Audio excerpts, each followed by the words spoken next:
So I just finished the installation of my Givi Crash Bars on my 2016 CB500X. These bars are the 1121 or 1221, one of the other bars. I know they make a set that is just for the lower half, and I think they might also make one that's just for the upper half, but this is sort of like a full-size system.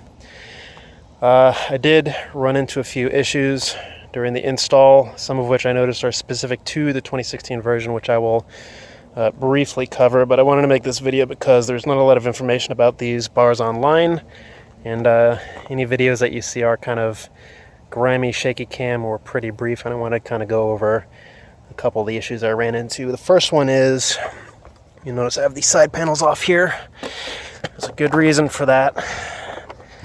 When I put the side panel back up where it sits on the bike, you'll notice that this nut that you have to reach down here is sort of shielded by the plastic. I noticed on the newer versions of the bike, and it might have been the older ones as well, there's a cutout or something along those lines that allows you to reach that nut, or that bolt rather, a little bit easier. This one you had to take off the side panel. That's not a big deal compared to the previous Honda I owned, which came apart like origami. This one's just two Allen keys and pulls off, so that wasn't a big deal. As far as what comes off the bike, what goes back on the bike, two of the bolts remain from the OEM parts, and two of the bolts are replaced by the bars. They give you the hardware in the kit. Specifically, the two bolts on top are new, and the bolts that go into the tubes on the bottom, you use your original Honda bolts. And I'll show you that on the other side. There's a couple of the things that I found interesting about that. Same thing over here.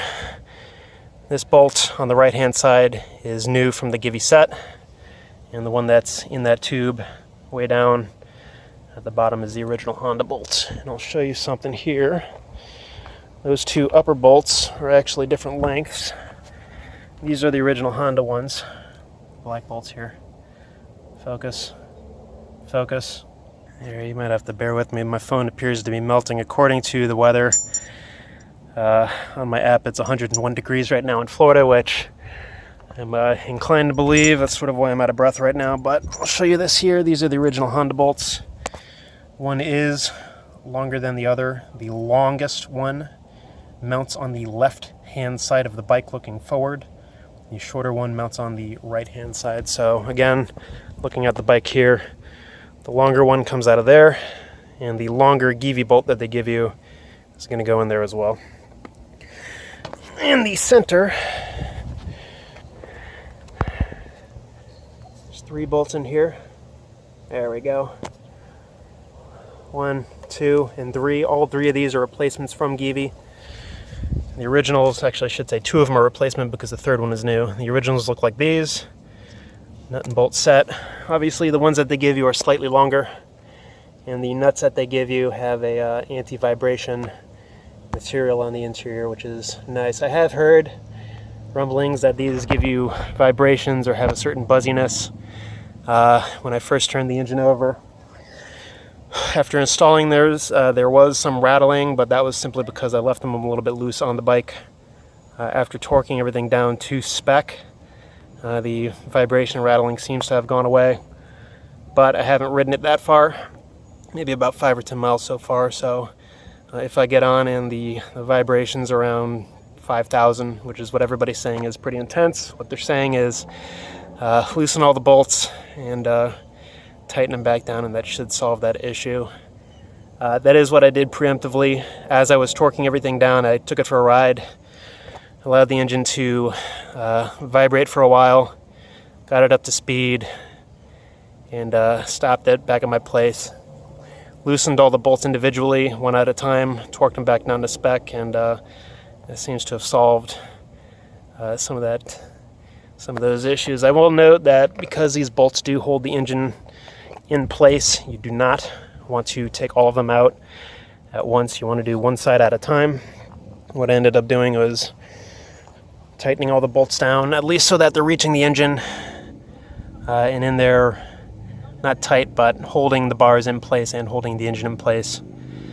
That way I still have maneuver the ability to maneuver the bars into place, which was an issue. I'll go over that in a second, but also so that as I'm torquing them down, no one side is getting pinched or too tight or anything like that, which did seem to be a bit of an issue, but you do want to torque all the bolts sort of individually instead of cranking the shit out of one and then doing the rest in turn. So to go back to the underside of the bike, I'll give you a few quandaries here.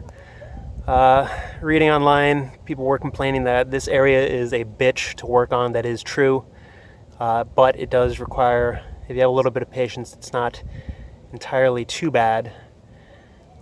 Reaching in here, you can see my forks are at an angle that is pretty much necessary. You're not going to be able to get in there without angling the forks. I had this thing on a front stand for a while, and that just wasn't working out, so I took it down, put it on the kickstand, rotated the forks, and it was a lot easier to get in there. One thing I do want to note, the original Honda bolts here that go in under the fork there, these are 12 millimeter, both sides. The ones that they give you are 14 millimeter on this side. I can't tell you why. The other side, the bolt that they give you, the longer bolt, is still 12 millimeter. So they just arbitrarily picked a wider bolt on this side. Maybe it's to accommodate that anti-vibration material, but I couldn't tell you. Another issue here, let's go back to my top bolt. This, on the stock bike, is 14 millimeter along with the one down here. Its replacement bolt is 17 millimeter.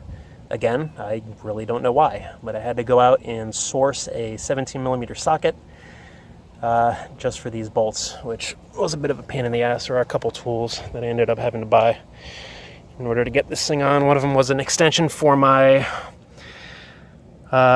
square driver, the torque wrench and the nut breaker. You're not going to be able to reach down here without an extension. Do I have that? Over here somewhere.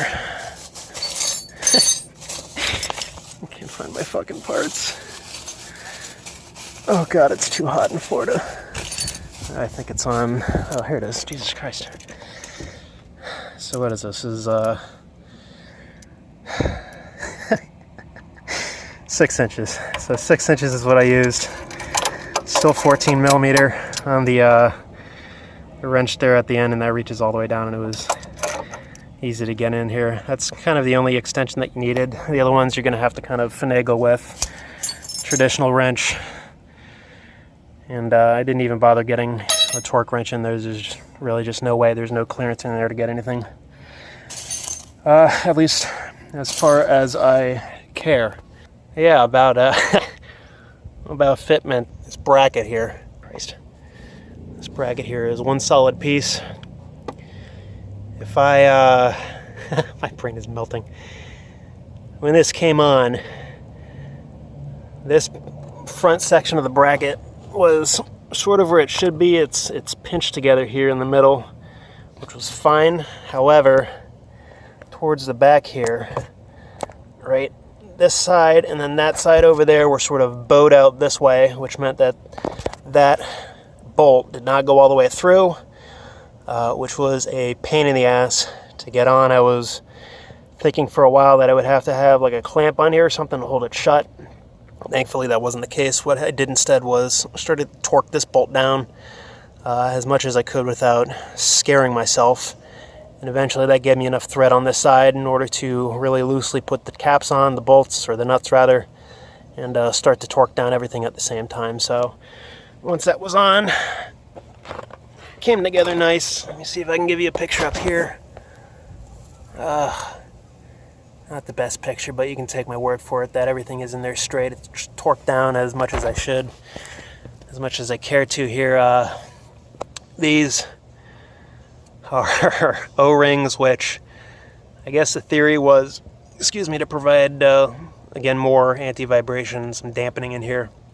However, these sort of either bulged out while I was torquing the thing down, or they're just not designed for that at all, but they're sort of pinched on the interior a little bit, but again, you can see I can kind of just move that all over the place, which frankly isn't probably going to do anything to stop the vibration. However, it is torqued to fuck down, so there really shouldn't be too much rattling or anything like that. If there is, and it's bad enough that I can be bothered, because it would be a pain in the ass to get everything off again. I can see if those O-rings can sort of pinch in there a little bit better.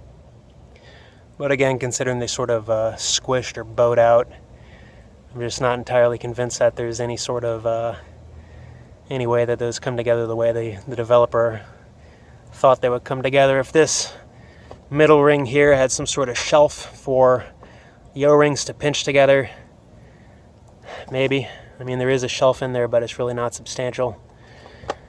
But who knows? There we go. That plate, that bracket on either side on some models or versions of this bar set appears to be a standalone piece, as in this bracket comes out and then there's just a hole here. That's not the case on this bar. This bar on the other side too is welded to the bracket, which frankly I kind of like. It has more structural rigidity that way, but it does mean that as these things are coming on, you have to align it in 3 points essentially at the same time. You have to come down here, make sure these are aligned, and then align the bars together with a piece in the middle, which is sort of a floating tube. And then you have to align it so that, where the hell am I? I'm lost on my own bike. So that the bars, the bolts rather, come through on all 3 positions here to kind of merge the 2 sides together. So it does require a little bit of coordination.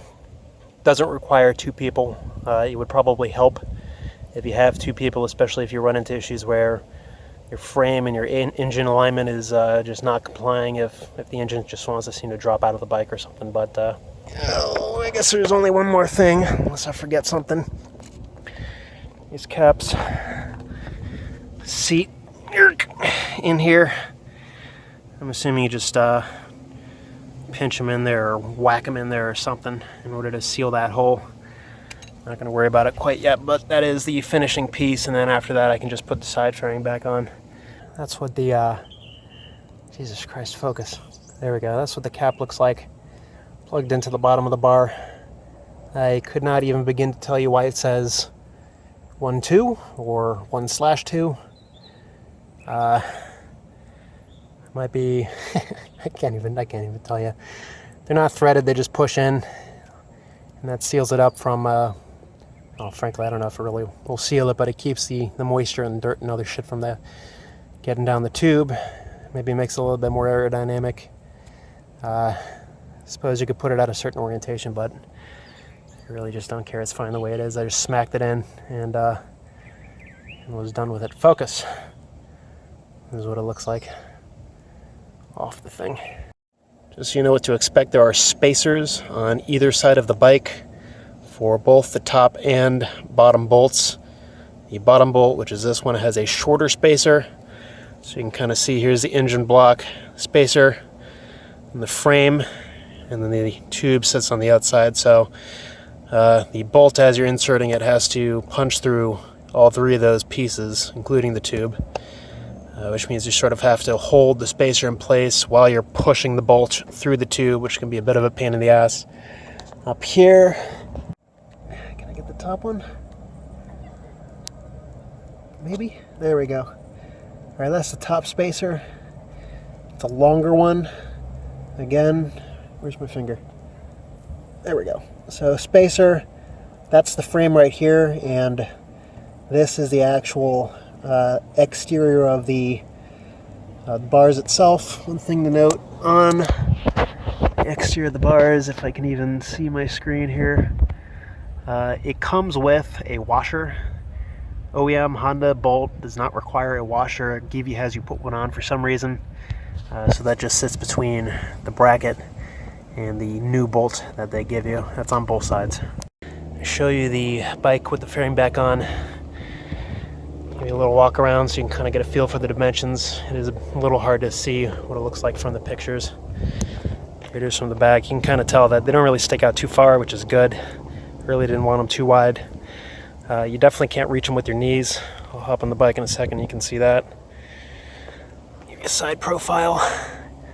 I really like the way they look with this paint job. This paint job is the reason I got the 2016 model. I held off on the earlier models because I really didn't like the way they looked. And 2016 came out and I just had to get it. So I think that's a pretty good accessory. Let me hop on the bike so you can kind of see how it looks. So I'm a pretty tall guy. I'm 6'3", and there's a good foot, maybe a little less than a foot of clearance to the bar. So there's really plenty of room for the rider. So that's it. I'm gonna get inside before I die of heat exhaustion. Thought I was gonna go for a ride, but that seems like a bad idea right now. I mean, just touching the tank feels like it's gonna burn me. So I'll throw the cover on and maybe get it under some shade to cool it down. But if anybody has any questions, maybe leave them in the comment. I'll see what I can do to help. I will leave the torque specs and the hex bolt sizes for your wrenches required in the description, so you have a reference just in case it's needed. And that's it.